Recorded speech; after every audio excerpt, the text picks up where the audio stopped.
മാധ്യമങ്ങളും ഉപയോഗിക്കുക എന്നതാകണം നമ്മുടെ സംഘടനാ പ്രവർത്തനത്തിന്റെ ലക്ഷ്യം. മഹാനായ റസൂൽ കരീം സല്ലല്ലാഹു അലൈഹി വസല്ലം വിടവാങ്ങൽ പ്രസംഗത്തിൽ അദ്ദേഹത്തിന്റെ ആദ്യത്തേതും അവസാനത്തേതുമായ ഹജ്ജിൽ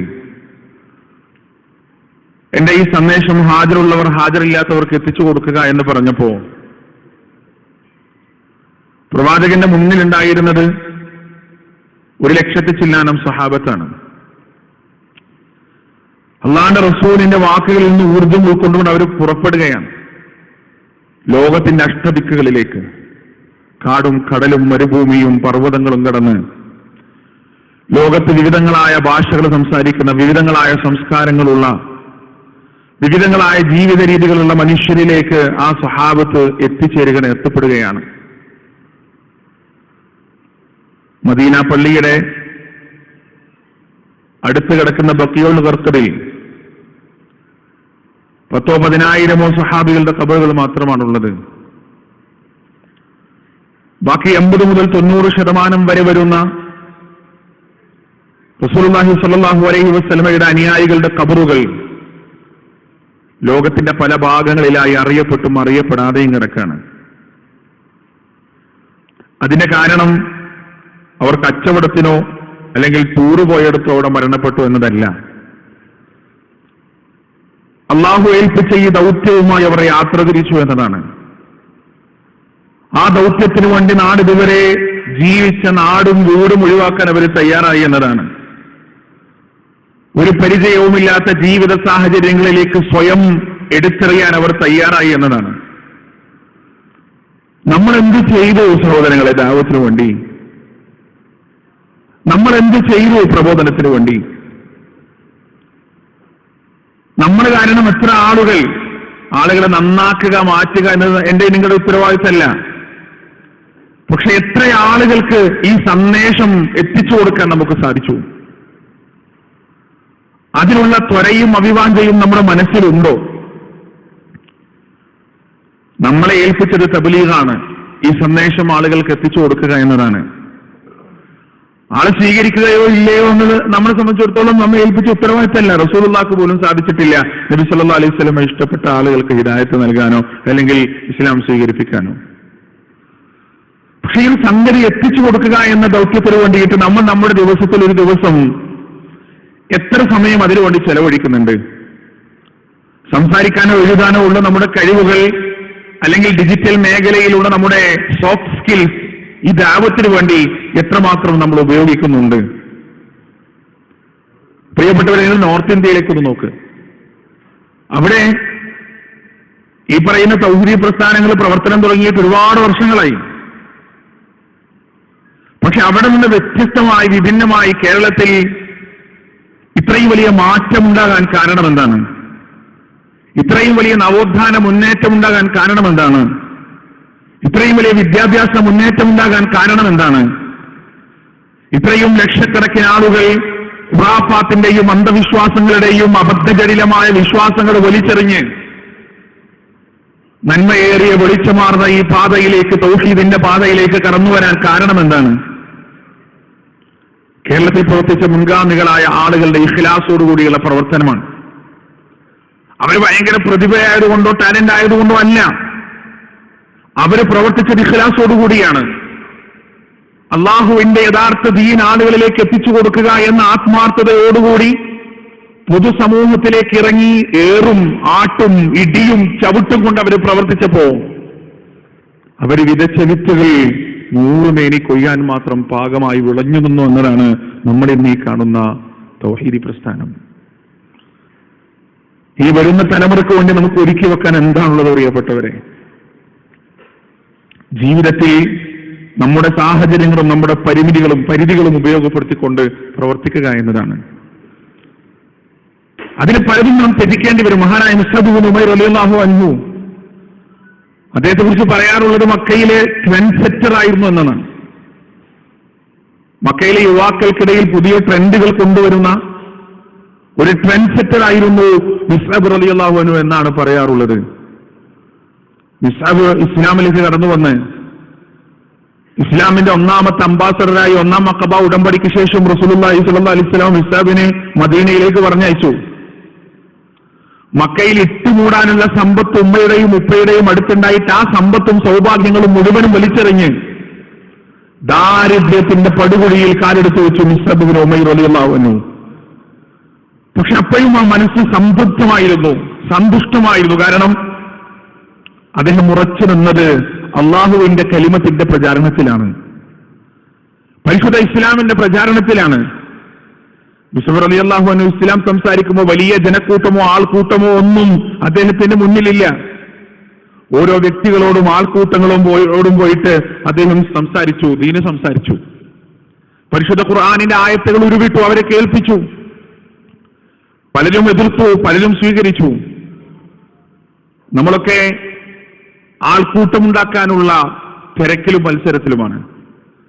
ഒരു പരിപാടിയുടെ വിജയം എന്ന് പറയുന്നത് വലിയ ആൾക്കൂട്ടമുണ്ടാക്കുക എന്ന് നമ്മൾ എവിടെയോ തെറ്റിദ്ധരിച്ചുപോയി. വലിയ ആൾക്കൂട്ടത്തെ കാണിച്ചാൽ മാത്രമേ ഒരു പരിപാടി വിജയിക്കുകയുള്ളൂ. പ്രിയപ്പെട്ടവരെ, അല്ല.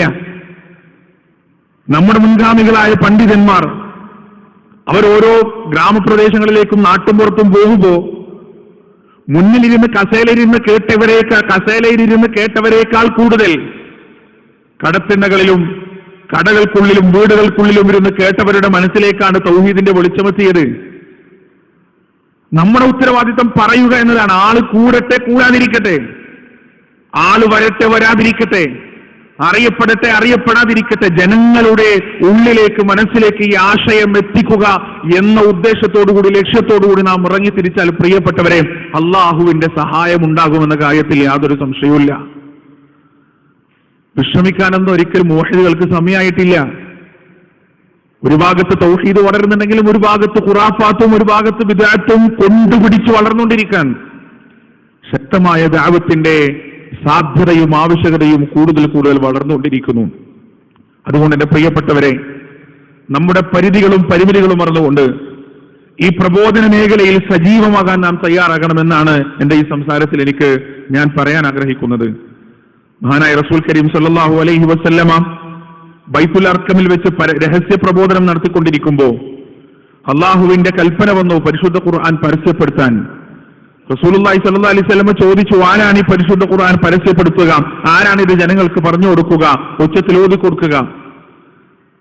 ഇബ്നു മസ്ഊദ് റളിയല്ലാഹു അൻഹു എഴുന്നേറ്റ് നിന്നു. ഒരു മെലിഞ്ഞ മനുഷ്യൻ, സൗന്ദര്യമൊന്നുമില്ലാത്ത, ആരോഗ്യമൊന്നുമില്ലാത്ത, ഊതിയാൽ പാറിപ്പോകുന്ന ഒരു മനുഷ്യൻ. ഇബ്നു മസ്ഊദ് എഴുന്നേറ്റ് വന്നപ്പോൾ ബാക്കിയുള്ള സ്വഹാബികൾ പറഞ്ഞു, നിങ്ങൾ അതിന് നിൽക്കരുത്. കാരണം നിങ്ങളുടെ മേലെ അവർ കൈവച്ചു കഴിഞ്ഞാൽ, നിങ്ങളെ അവർ മർദ്ദിക്കാൻ തുടങ്ങിക്കഴിഞ്ഞാൽ തിരിച്ച് കണക്ക് ചോദിക്കാൻ പോലും നിങ്ങൾക്ക് ആരുമില്ല, ആരും തടയാനില്ല. അതുകൊണ്ട് തന്നെ നിങ്ങളോടുള്ള മർദ്ദനത്തിന്റെ ശക്തി കൂടും, അപകടം സംഭവിക്കാൻ സാധ്യതയുണ്ട്. ഇബ്നു മസ്ഊദ് റളിയല്ലാഹു അൻഹു പിന്മാറിയില്ല. അദ്ദേഹം പറഞ്ഞു, ഞാൻ തയ്യാറാണ്. പ്രവാചകന്റെ അനുമതിയോടെ കഅബാലയത്തിന്റെ അടുത്തേക്ക് ഇബ്നു മസ്ഊദ് റളിയല്ലാഹു അൻഹു യാത്രയാവാൻ അദ്ദേഹം പാരായണം ചെയ്തത് പരിശുദ്ധ ഖുർആനിലെ സൂറത്തുർ റഹ്മാൻ എന്ന അധ്യായമാണ്. അർ-റഹ്മാൻ അല്ലമൽ ഖുർആൻ ഖലഖൽ ഇൻസാൻ അല്ലമഹുൽ ബയാൻ. സൂറത്തുർ റഹ്മാനിന്റെ സുന്ദരമായ വചനങ്ങൾ ഇബ്നു മസ്ഊദ് റളിയല്ലാഹു അൻഹു അങ്ങനെ പാരായണം ചെയ്തു. കഅബാലയം സ്തബ്ധമായി. അവിടെ ഉണ്ടായിരുന്ന പച്ചയായ മുശ്രിക്കുകൾ പോലും ആ വചനങ്ങളിലേക്ക് കാതുകൂർപ്പിച്ച് ശ്രദ്ധിക്കാൻ തുടങ്ങി. പെട്ടെന്ന് ആരോ പറഞ്ഞു, ഇത് മുഹമ്മദിന്റെ വാക്കുകളല്ലേ, ഇത് മുഹമ്മദിന്റെ ഖുർആനല്ലേ? ആളുകളുടെ ശ്രദ്ധ മാറി. അവർ ഇബ്നു മസ്ഊദ് റളിയല്ലാഹു അൻഹു വന്നിട്ട് ആക്രമിക്കാൻ തുടങ്ങി, ക്രൂരമായി മർദ്ദിക്കാൻ തുടങ്ങി. ശരീരത്തിലേക്ക് വന്നു വീഴുന്ന ശക്തമായ ഇടിയുടെയും തൊഴിയുടെയും ഇടയിലും അദ്ദേഹം പാരായണം ചെയ്തുകൊണ്ടേയിരുന്നു.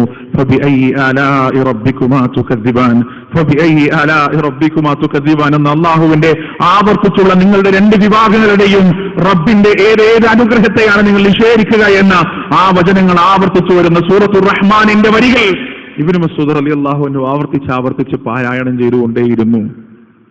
ആരോഗ്യമോ കുടുംബത്തിന്റെ പിൻബലമോ ഉണ്ടായിട്ടില്ല. പ്രിയപ്പെട്ടവരെ, ഈ ഒരു സന്ദേശം എന്റെ സഹജീവികൾക്ക് എത്തിച്ചു കൊടുക്കണമെന്ന ഹൃദയത്തിന്റെ ഉള്ളിലുള്ള അതിതീവ്രമായ ആഗ്രഹത്തിൽ നിന്ന് പുറത്തേക്ക് വരുന്നതാണ് ഇബ്നു മസ്ഊദ് റളിയല്ലാഹു അൻഹുവിന്റെ ആ ധൈര്യവും സ്ഥൈര്യവും ധീരതയും. അതാണ് എന്റെ പ്രിയപ്പെട്ടവരെ നമുക്കുണ്ടാകേണ്ടത്. സാഹിബ് യാസീൻ ഒരു പട്ടണത്തിന്റെ അങ്ങേ അറ്റത്തുനിന്ന് ഓടി വന്ന് 3 പ്രവാചകന്മാരെ പിന്തുണച്ചു. وجاء من أقصى المدينة رجل يسعى قال يا قوم اتبعوا المرسلين اتبعوا من لا يسألكم أجرا وهم مهتدون وما لي لا أعبد الذي فطرني وإليه ترجعون. അദ്ദേഹത്തിന്റെ കാര്യമില്ല, അവിടെ ഉണ്ടാകുന്നാ മതി, ഇടപെടാതിരുന്നാ മതി. പക്ഷേ അള്ളാഹുവിന്റെ കലിമത്തിനെ കുറിച്ചും അതിന്റെ വഹദാനിയത്തിനെ കുറിച്ചും 3 പ്രവാചകന്മാര് പറയുന്നു എന്നറിഞ്ഞപ്പോ പട്ടണത്തിന്റെ അങ്ങേ അറ്റത്ത് നിന്ന് തന്റെ സകല പരിപാടികളും ഒഴിവാക്കിക്കൊണ്ട് ആ സ്ഥലത്തേക്ക് വന്നു പറയുകയാണ്, യാ ഖൗമി ഇത്തബിഉൽ മുർസലീൻ, എന്റെ സമുദായമേ, നിങ്ങൾ ഈ ദൂതന്മാരെ നിങ്ങൾ പിൻപറ്റുക. ഇത്തബിഉ മൻ ലാ യസ്അലുകും അജ്റൻ വഹും മുഹ്തദൂൻ, നിങ്ങളോട് ഇവർ പ്രതിഫലം ചോദിക്കുന്നില്ലല്ലോ, ഇവര് നിർമാർഗം പ്രാപിച്ചവരാണ്. ഞാൻ എങ്ങനെയാണ് എന്റെ റബ്ബിനെ ആരാധിക്കാതിരിക്കുക? അവനിലേക്കാണ് ഞാൻ തിരിച്ചു പോകേണ്ടത്.